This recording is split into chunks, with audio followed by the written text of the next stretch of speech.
everybody, we're live. Thank you for joining me today. I'm Jenny June. I'm a child and family sleep consultant, duly certified. I'm also a certified lactation counselor and mom of 4 grown children now, and I am a grandmother of 1. Today we're going to talk about something a little controversial. Many of you might just be tuning in with the popcorn to see what the heck comes up on my feed down here in the comments below, because you know parents get a little crazy on a few topics out there. So, but I've been down this road a few times over the years with controversial parenting topics, and they don't scare me. So, I mean, I've even had death threats, believe it or not, but you know, we're just going to brush that off. I'm not worried about it. But with that said, we're going to talk about immunizations and sleep. Sleep and, you know, what to do when, you know, all the immunizations take place. So I'm gonna get down to the details of that. But I'm going to say this. This isn't going to be a pro-vaccine or an anti-vaccine conversation. I don't really care what you do. You do you. Your mom, you're in charge, or dad. And you know, I see arguments on both sides, and that actually has nothing to do with what we're going to talk about tonight. We're just going to talk about what to do. Should your child, you know, have some issues with vaccines, or, you know, when they do go in for vaccines, is it a good time to sleep train? How soon after? You know, if you're right in the middle of it, what do you do? So we're just going to break that all down for you, so it's easy to understand, and you have some tools in your pocket when, you know, stuff comes up. So let's get down. All right. We want to look at one thing, reactions to vaccines. So, you know, especially with the younger babies, you know, the 4-6-month-olds, you know, when they're getting the first time shots for certain things.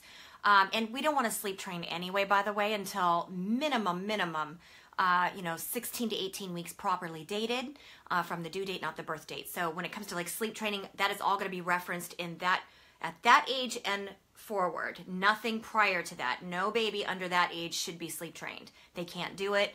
You see all my videos on my Facebook page. I explain this in depth, and you can also go to my blog page on my website, jennijune.com, where I get more in depth there. So just, you know, for background of this. Now, there's a couple of, from what is out there right now, people weighing in on different websites, you know, and different forums. Some of what's being talked about are some of the maybe side effects of the immunizations to sleep. We're hearing that parents are reporting that it either increases sleepiness or it creates insomnia-like behavior in their little one. And that also is for the younger babies, you know, like 2 months old and, you know, and all of that. So if you're experiencing some of that, you know, it could be related to a reaction to the vaccine that your baby has just had. Fever is also a reaction to some immunizations, potentially. So those are 2 things that I get asked about a lot, and nobody knows conclusively, but it's, you know, I mean, when you look at everything out there, and, you know, and I've seen a lot myself over the years, thousands of babies, you know, in and out of my practice. But yeah, so those are things that you want to look out for. Keep a log of your child's vaccines and their reactions to them. So if you're seeing after your child gets, you know, MMR or something like that, you know, shots or immunizations, specific ones, always make sure you know which ones they are, and just kind of write down when they get home within the following 48 hours what kinds of reactions, if any, are you seeing. Is your child, you know, a little more tired, sleeping more? Is your child wide awake and just completely unable to sleep and miserable and cranky and seems tired, but they just can't do it? And also fever, you know, or anything else, a rash, anything. You want to make sure you keep a good log of that.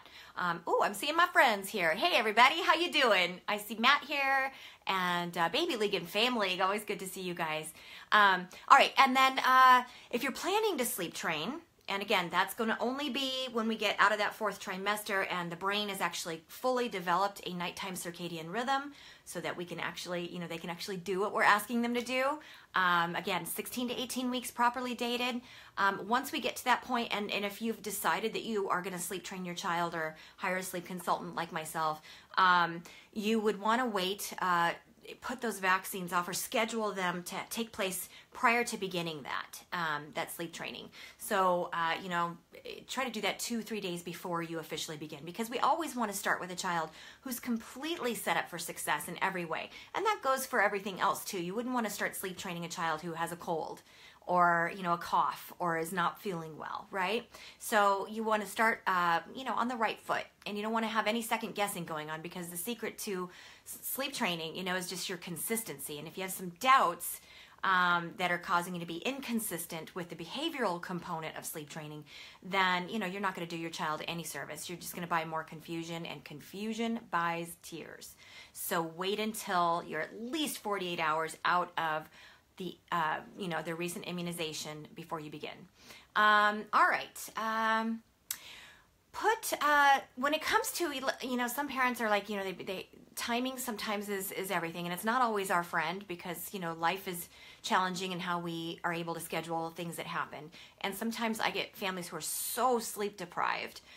They're ready to jump off a bridge. They are just out of their minds. They're at each other's throats.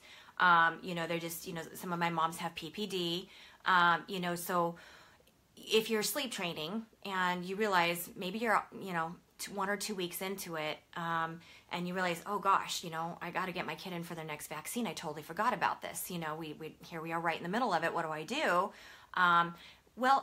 When I find families that are doing that, when they're working with me, I just, if that has to happen, it has to happen. And sometimes their pediatricians are so hard to book an appointment with it. They got no choice. They got to do that. So get them in for their pediatrician. Hi, Amy. Thanks for joining us. Oh, love those hearts. Thank you, Mama. All right. So, if you're in the middle of sleep training and you got to get your kiddo the vaccines or whatever, and you come home, that particular night, even though you're kind of right in the middle of the process, push the pause button on your behavioral sleep training responses, your parenting responses for the next 24 hours at least, maybe 48, just depending on what you see or what the history that you note in your logs is showing your child's reaction to the particular vaccine. Especially though, if this is a first-time vaccine that your child is getting, a particular one that's the first time that they're getting it, you want to make sure that that particular night you put your sleep training method on hold and attend to your baby right away if they're waking up crying in the middle of the night. We always want to err on the side of caution and safety over anything else. There's nothing that can't be fixed, with the sleep training. Should it just kind of go awry a little bit, have a little regression there, it's always easy to get back on track, but we don't want to take any risks with our baby, their health and safety. So make sure that particular night that you get home, regardless of where you're at in the sleep training process, don't sweat it. Yeah, it'll have a couple of rough nights after that until you get back on track, but it's so worth it just to be safe and know your baby is safe. So respond to them. Put your behavioral sleep training method on hold. And then the 4 pillars of sleep hygiene. I'm always going to go back to that because, guys, when our kids are set up with that, even if you choose not to use a behavioral sleep training method, that is going to improve the immune system and make it nice and strong. So no matter what the vaccine, should it have any kind of adverse effects, little side effects or whatnot, your child's immune system is gonna, just kick in and take care of business.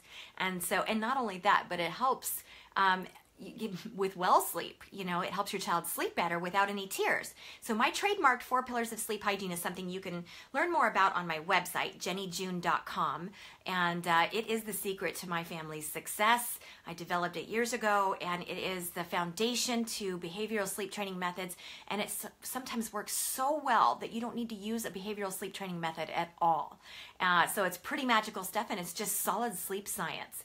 And some little tips and tricks that I throw in there with some solid evidence-based little nuggets of sleep science that help to make changes to those sleep crutches and sleep associations before we even consider a behavioral sleep training method. But when you've got a baby, a little one that's set up with that, which requires no tears or formal sleep training, then their immune system is operating at optimum levels, and their body's able to really take care of business should any funky stuff happen after a vaccine or anything else for that matter. Okay? All right. Again, I'm Jenni June, and I'm a certified child and family sleep consultant here in Los Angeles. I work in families' homes, and and I sometimes am flown to different places or travel to different places to do that. I'm available through phone and Skype sessions as well, wherever you live in the country or the world. And I've been doing this for a long time, and I'm always happy to help you. You can learn more about my services and pricing on my website, jennijune.com, and just spell Jenni with an I, and then June is in the month. So jennijune.com, and you'll see my videos there as well. I have an amazing series of videos, 26 episodes of baby care with Jenni June from birth all the way to 12 months old on how to care for your baby through Baby League, and a series of blogs as well that you might find very helpful in getting some of this good information and some of this sleep science that I keep talking about. I've got a great sleep science page there for you too. All right, guys, that's it. I'll see you next Thursday at 1 o'clock Pacific time, and I hope you guys join me again. Thank you for everything, and if you guys have stories or comments or particular side effects or no side effects, just happy results regarding immunizations, you're welcome to throw that in the comments below. We all want to learn from each other's experiences, and I personally am not worried about differing opinions, and just make sure you're respectful if you guys just don't be flinging it too hard at each other, okay? But have fun on those comments below. All right, guys, take care. We'll see you next week. Bye-bye.